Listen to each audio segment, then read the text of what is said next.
नमस्कार दोस्तों, आपका स्वागत है। आज जो हम कहानी देखने वाले हैं दोस्तों, वो एक सच्ची कहानी है। ये जिस इंसान की कहानी है उसका नाम है लैरी। लैरी हमसे ये कहता है कि वो जहाँ पर रहता था उस नगर का उनका जो घर था वो एकदम बड़ा घर था। मतलब एक बहुत ही बड़े परिवार से वो आता था और एकदम मतलब बहुत ही ज़्यादा अमीर ऐसा ख़ानदान था उसका। और उस मतलब शहर में उनका बहुत ज़्यादा रुतबा भी था। इसलिए वो ये कहता है कि जैसे मैं एक प्रिंस हूँ उस तरीके से बचपन से मैंने अपने आप को देखा था। जहाँ पर भी जाऊँ मेरे साथ नौकर रहते थे, जहाँ पर कहीं पे मैं जाना इच्छा हुआ तो मेरे ड्राइवर मेरे साथ होते थे। तो इस तरीके से वो हमेशा अपने आप को कुछ स्पेशल समझता था। और बाकी लोगों को, जो आम लोग होते हैं, उनको ये लगता था उसको कि मैं कुछ बड़ा हूँ और ये एक आम लोग है, मैं उस पर मतलब मैं बहुत ही बड़ा कोई इंसान हूँ। तो इस तरीके से लैरी अपने आप को हमेशा देखता था। वो ये कहता है कि 2008 को उसका एक ऑपरेशन होना था और उस ऑपरेशन में लैरी ये कहता है कि मैं बहुत ही ज़्यादा डर गया था उस ऑपरेशन से। लेकिन उस ऑपरेशन में दोस्तों क्या हुआ कि वो ये कहता है कि ऑपरेशन के बीच में ही कहीं ना कहीं मेरी जो आत्मा है अपने शरीर को छोड़कर ऊपर ही ऊपर जा रही है। और लैरी ये कहता है कि मैं एक अलग ही दुनिया में पहुंच गया, वहाँ पर पूरी तरीके से प्रकाश था। लैरी ये कहता है कि अपने जीवन में मैंने बहुत सारे सुखों को भोगा था, लेकिन आज मुझे जो शांति और समाधान मिल रहा था मेरे मन को, उसको मैं आपको शब्दों में भी बयान नहीं कर सकता, इतना मुझे अच्छा लग रहा था। और बाद में लैरी हमसे ये कहता है कि मुझे बहुत ही ज़्यादा खुशी हुई, बहुत ही अच्छा मतलब महसूस हुआ वहाँ पर अनुभव। और वहाँ पर कहीं ना कहीं एक परम शक्ति थी, एक ऐसा प्रकाश था जो मतलब मुझसे बहुत ज़्यादा बड़ा था और उसको मेरे बारे में सब कुछ पता था। शायद उस प्रकाश ने ही मुझे निर्माण किया हो, इस तरीके से लैरी ने अपने अनुभव कहे हैं।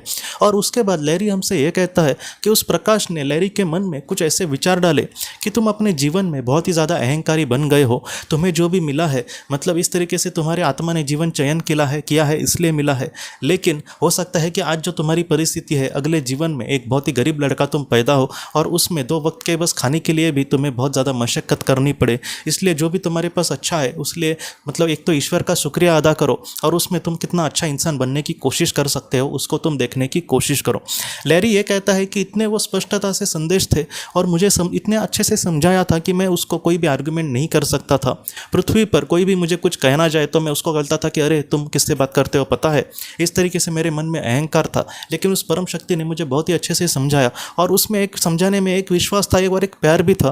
बस उसने डांटा नहीं, बल्कि उसमें एक विश्वास भी था कि लैरी सुधर जाएगा। और बाद में उस परम शक्ति ने लैरी के मन में ऐसे विचार डाले कि जो भी इंसान है वो एक ही परम शक्ति के मतलब संतान है, इसलिए कभी भी तुम एक दूसरे को कम नीचा मत समझना। पृथ्वी का जो जीवन है वो क्षण भंगुर है, वो आज है और कल नहीं है। कल तुम्हारा जो मतलब एक रोल है वो बदल जाएगा। आज एक तुम राजा के रोल में हो तो कल तुम एक बहुत ही ज़्यादा एक भिखारी के भी रोल में हो सकते हो, लेकिन उसमें भी तुम कितने अच्छे इंसान बनते हो तुम्हारी परीक्षा इस तरीके से की जाएगी। इसलिए कभी भी किसी को भी कम मत समझना। तो ये जो संदेश थे लैरी को बहुत ही अच्छे से मिले और लैरी ने मतलब उससे माफ़ी भी मांगी और उसने कहा कि मैं एक अच्छा इंसान ज़रूर बनने की कोशिश करूँगा। और बाद में उस परम शक्ति ने यह कहा कि इतना ही समय तुम्हें यहाँ पर मतलब था, तुम्हें अभी फिर से पृथ्वी पर जाना होगा और अच्छे कार्यों को अच्छे से मतलब बढ़ाना होगा। तुम्हारा जो जीवन कर्तव्य है उसमें तुम्हारा बहुत अच्छा योगदान मिलना, ये तुम्हारी आत्मा के लिए बहुत ही ज़्यादा महत्वपूर्ण बातें हैं। और इस तरीके से कहने के बाद वो ये कहता है कि मैं फिर से पृथ्वी पर लौट आया। लैरी ये कहता है कि जब मैं पृथ्वी पर लौट आया तो मेरा जो ऑपरेशन था वो बहुत ही अच्छे से हो गया था, मेरा पूरा परिवार मुझे मिलने के लिए आया था। लेकिन उसके बाद लैरी ये कहता है कि मैं पूरी तरीके से बदल ही गया।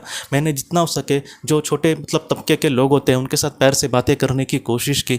जितना हो सके मैं रास्ते में पैदल घूम कर लोगों को लिए कुछ करने की कोशिश करता था। कोई एक गरीब लड़के को मतलब नौकरी की ज़रूरत है तो मैं उसको एक अच्छी तनख्वाह देने की कोशिश करता था। मैंने जितना हो सके बहुत ज़्यादा सेवा मतलब करने की कोशिश करी, लोगों को खुशियाँ देने की कोशिश करी। और इस तरीके से आज मुझे मतलब जो पहले मेरे मन में शांति नहीं होती थी वो आज मुझे शांति मिल गई है। और मुझे पूरा यकीन है अगर आज मैं अच्छा करूँगा तो उस परम शक्ति को बहुत ही अच्छा लगेगा। और अच्छा करते करते अगर मैं उसमें कुछ भी आशा नहीं रखूँ कि वो मतलब भगवान मुझे अच्छा बोले इसलिए भी मैं आजकल कर्तव्य नहीं करता, ये सारी जो चीज़ें हैं वो करके मेरे मन में कहीं ना कहीं मुझे समाधान मिलता है। इसलिए मैं आज जितना हो सके अच्छा एक इंसान बनने की कोशिश कर रहा हूँ। तो ये लैरी की जो कहानी है बहुत बड़ी हमें सीख देती है कि हमें भी कभी किसी को भी ऐसा नीचा मतलब नहीं दिखाना। जो भी हमें मिला है उसलिए परमेश्वर को मतलब उसके आभार प्रकट करना और जितना हो सके अच्छे कार्य से हमें आगे बढ़ना होगा।